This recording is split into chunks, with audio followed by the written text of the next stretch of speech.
Ya, sanibonani. Ya, isikhathi njengamanje imizuzu isikhombisa. Libumbene ihora lesithathu ekuseni. Ngithola ucingo, ngishayelwa enye inkosazana. Njoba ngiphuma nje ohlelweni. Ngiyazi kusesekuseni kakhulu kwabanye basalele kuseyintathakusa, abanye sebevukile baye emsebenzini. Intokazi la ithi ayilele. Ithi iphelelwe ubuthongo ngoba inenkathazo ehlupha enhlizweni yayo. Ithi idinga ukucebiswa, idinga amacebo abanye abantu manje sekwanele. Insizwa idlala ngemizwa yayo, idlala inhliziyo yayo. Isothandweni nobhuti. Uthi ubhuti umdinga kuphela mayisuke edinga umuntu wesifazane. Ngiyazi ukuthi nizongizwa ngikwazi ukubeka kahle konke ukuthi mba. Ngoba la TikTok khona nezingane.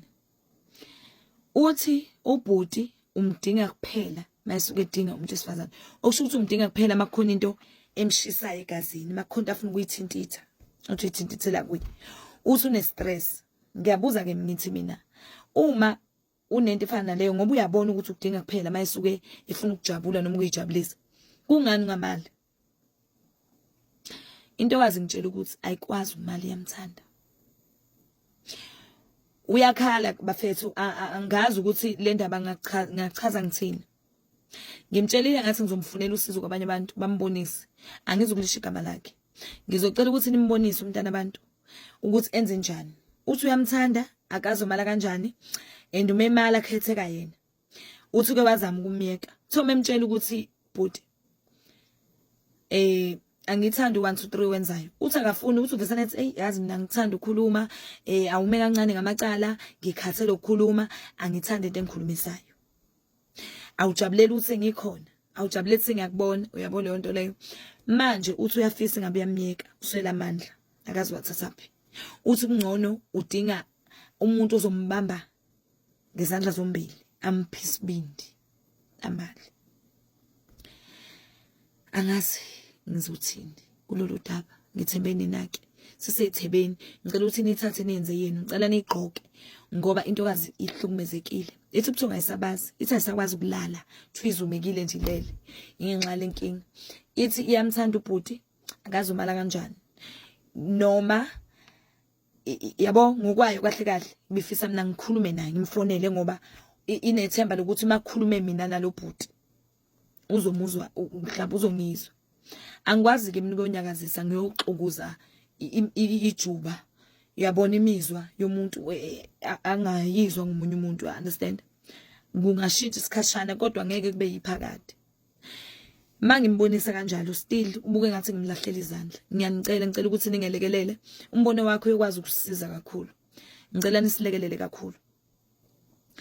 Ucela usizo angikwazi ukuqhamuka ne-final decision empilweni yakhe.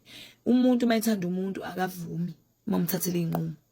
Noma elicela usizo kodwa akavumi ukuthi umthathele inqumo. Uyacela ucela ukubuza ukuthi enze njani.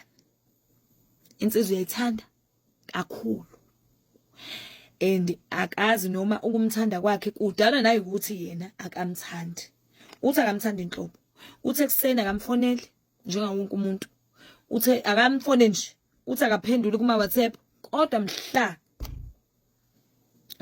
ekhumbula umuntu wesifazane.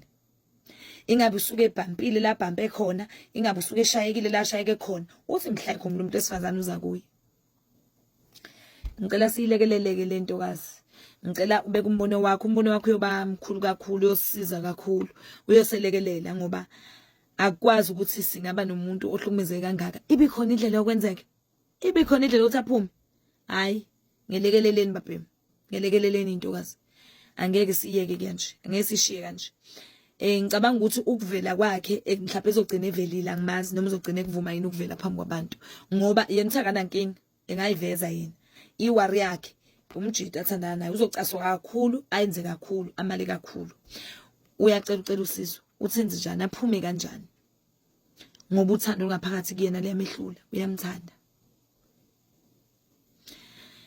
Ngicela kuma comment ozokwazi ukusilekelela nje abeke into esikhuluma ngayo.